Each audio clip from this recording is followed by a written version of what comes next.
Hello, my name is Jason Reichel, and you're listening to Risk Management Brick by Brick. I'm fascinated with people who are helping build and maintain the physical world around us. On each episode of this podcast, we'll dive in with a risk manager, speak to them about how technology plays a role in this process. Today on Brick by Brick, I'm joined by Katherine Minami, the Vice President of Operations at NFP. Katherine is a highly regarded speaker with an expertise in the insurance industry. She knows all things innovation, operations, and insurance. She's passionate about process-driven solutions, operational efficiency, and communication effectiveness, and experimentation, as you'll learn through this episode. So let's jump right in. Thanks for joining me. Thank you for joining me.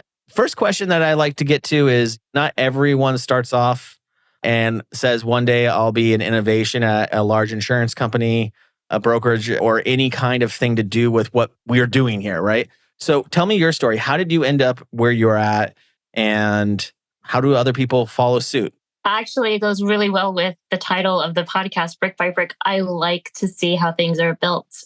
And so by seeing how things are built, you end up breaking a few things. So with innovation, I joined this crew where I'm allowed to break things and dissect it and review it and put it back together. And that's where my operations role comes in, is understanding, okay, so I broke this, and now how can I put it back together with sales, with marketing, with my teammates, colleagues, people that have never looked at something. I get to chat with everybody. Yeah. When you talk about how to dissect, because I think that's an interesting thing. Risk managers do that. People in operations do that, even if you're in sales and marketing and customer success. When you're operating something, you have to really be able to examine its parts. What, from your experience, it allows someone to be good at dissecting problems or looking at the different components? What traits does someone have to have, or what skills would you recommend for someone in an innovation role and an operations role working in your environment?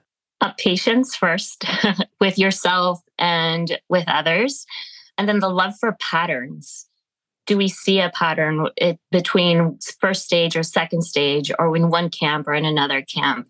I think those two together work well. It's just like first time you try a Rubik's Cube and try to solve it, you end up figuring out the patterns. Yeah, I like that. Pattern recognition is a really important part of understanding the machine or system behind things. It's something that I always think about. One thing that we were talking about before we were on the air was around the technology, right? And the patterns of technology in the insurance industry. So coming into the insurance industry and talking to brokers and insurance carriers, very clear that a lot of organizations have come in and tried to bring technology to these organizations, and they have failed. They haven't really taken the time to dissect how these industries work properly and then overlay technology on those, or actually adapt technology to the existing workflows.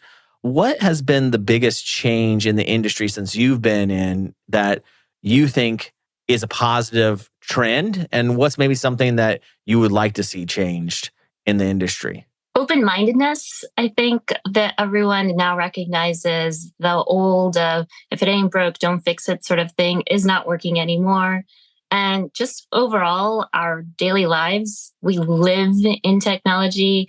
I order groceries and toilet paper on my phone every day. Every day? That's a lot. I've got a messy household.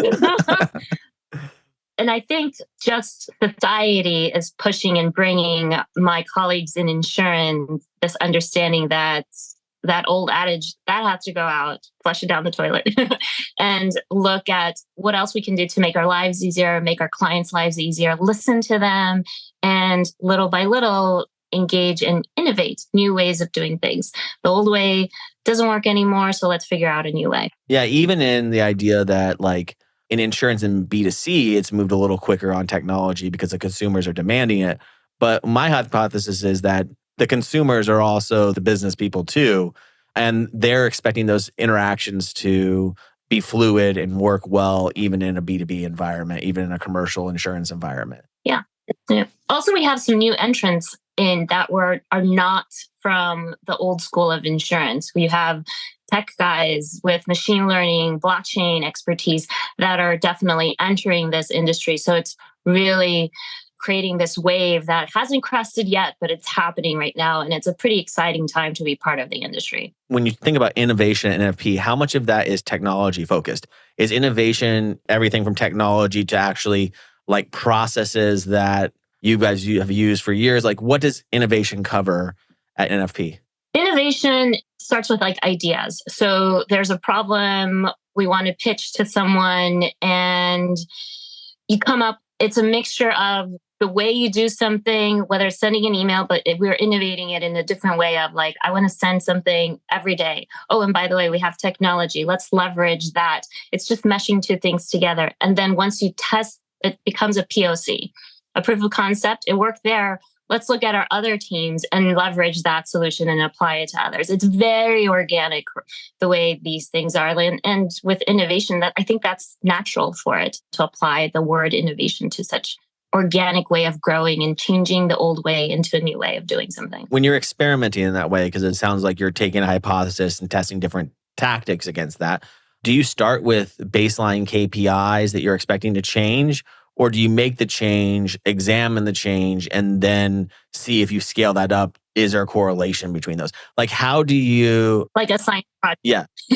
How do you manage that? And how critical is that in order to understand when you should scale up or move ideas across them? Because we do get a lot of people, even in like risk managers who have different programs, contractual risk transfer as an example, and they have a way of doing something that is not created audits or not created lawsuits, and they're trying to innovate in small ways to improve their overall programs or their relationships with the subcontractors. So I think for the audience, it might be interesting to go, how do you know when something's working and how do you know when to double down on something? How does that work? Do you start with the hypothesis? Do you examine it and watch it over a period of time? What are some of your recommendations? This is where I bring my scalpel in and dissect. So, like, let's define working. What do you mean working? Like, is it working in terms of it probably gets the job done, but like you want to innovate less time, more money, less hands involved, less eyeballs involved?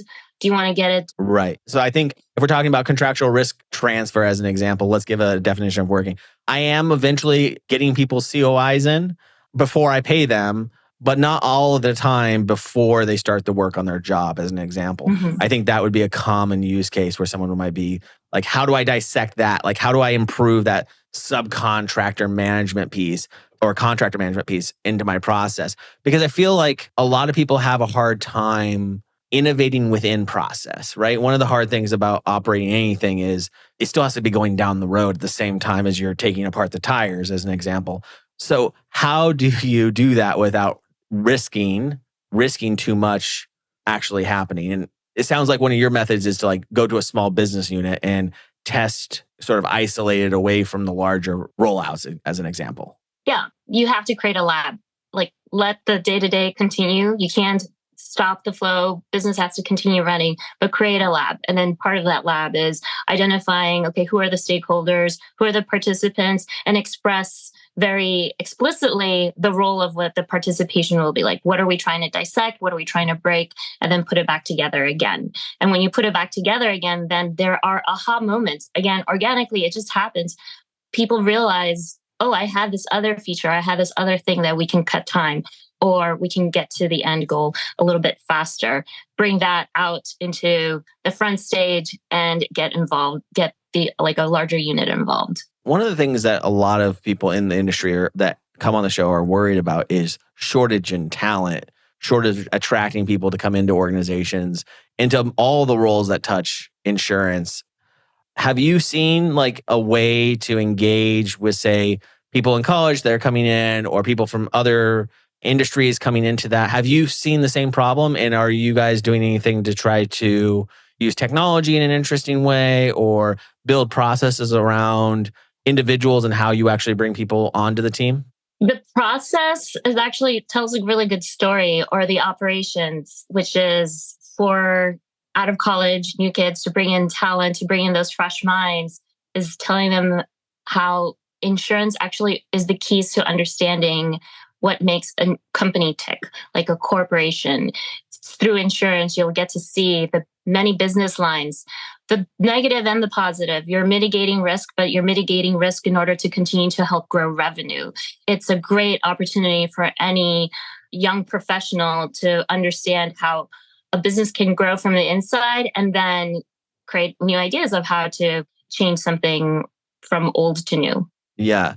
I think selling that is really important because I have found that the most common quality from all the people that I talk to in the insurance realm and why I've been attracted to it is the curiosity for how things work. And it's like insurance is a true sort of ground bed for how businesses think. What is the risk appetite? What things are they going to go after versus what things are they going to transfer to another organization? And how do all those business units actually work to come together? And it's a very interesting place to learn how the sausage is made, right? It's like going into a trip into a factory, I think sometimes. And you're immediately exposed to various minds, the way many people will function. You have to speak to HR, you have to talk to the legal department, you have to engage marketing, you have to engage the financial department as well. I mean, you immediately get exposed to a lot of different minds, professional camps there. And then from that, you can grow. I mean, actuaries, that there's a lot of exposure in a single seat that you can get, and which I find fascinating. Definitely. One question that I have, and that some people, when I'm talking about this stuff a lot about the need to innovate, the need to change, the need to experiment, and how do you bring like a design mindset or growth mindset into these roles? I have gotten two camps. Some that feel like always dissecting and looking at it can be a negative experience to the teams and their processes, and another positive experience. What are some of the tips that you have done to try to build change to be a productive element to your business and a value differentiator for your team? Hitting pause. Yeah, like I can't constantly dissect. I mean, and it kind of becomes routine. It's just hitting pause, taking a breather, and reviewing the macro. What is the end goal here? How to achieve that, and listen, and constantly listen to colleagues around me. I understand that they really wanted to get something done, and mitigating expectations, constant communication, and taking that breath of, okay, I'm going to put my scalpel down and review again what my map shows for me to do. Yeah, that's interesting. I think that the breath or the pause is such an underused element for refocusing teams. I think for me, I always go to focus on the why and not the how. So if somehow is becoming very painful to the organization, you can make that pivot to the why because then potentially you can re-engage and reinvigorate the team. I think a pause is another great way to do it. How does someone, because when you want to be this dissector, you have to have, you're talking about all these things and how you can take pauses and it's very deliberate, but you have to naturally have some desire or belief that things could be better constantly. You have to have an optimistic attitude that where we are today is not necessarily where we could be tomorrow. And that can lead to, I've been told by some people because I have that mindset sometimes, that it can become exhausting or it can become a lot for people. Have you learned about people's propensity to change and to accept it or to be part of it? And how can leaders, and I'm thinking more about on a leadership level within organizations, how can leaders reframe that change as a positive thing to their organizations? Change is a very sensitive word for some people. It triggers a lot of things, especially anyone who has gone through all of these economic waves up and down on a Yes. macro scale, right? So using the right words, like maybe eliminating change and have more positive aspect. I just got off the phone with some SEO experts, and the key words, the words are so important that you use. So if there's some sort of like negative connotation to a word, then don't use it. Like let's apply something a little bit more positive. For our leadership, it's like they have to truly believe that when we're steering the boat to a different waters, there's a key purpose, and a purpose that is well communicated with positivity and of course with the employees in mind, with their lives in mind. I engage with many teams, and when I speak to them, I try to put myself in their shoes and say, okay, I am talking to a team in California. They just had kind of a difficult summer fire thing. Let's talk about the soft like qualities of their lives, what they're going through. And by the way, every day they have to clock into work. How does that feel? It's a holistic kind of conversation that has to happen. And from a leadership perspective, I mean, one of the cool things about NFP is they really put the employees in the front and consider any kind of change or strategy with employees in mind. And it's a nice environment for. And that's led to some of the reasons why NFP has been looked at as innovative as they have been, right?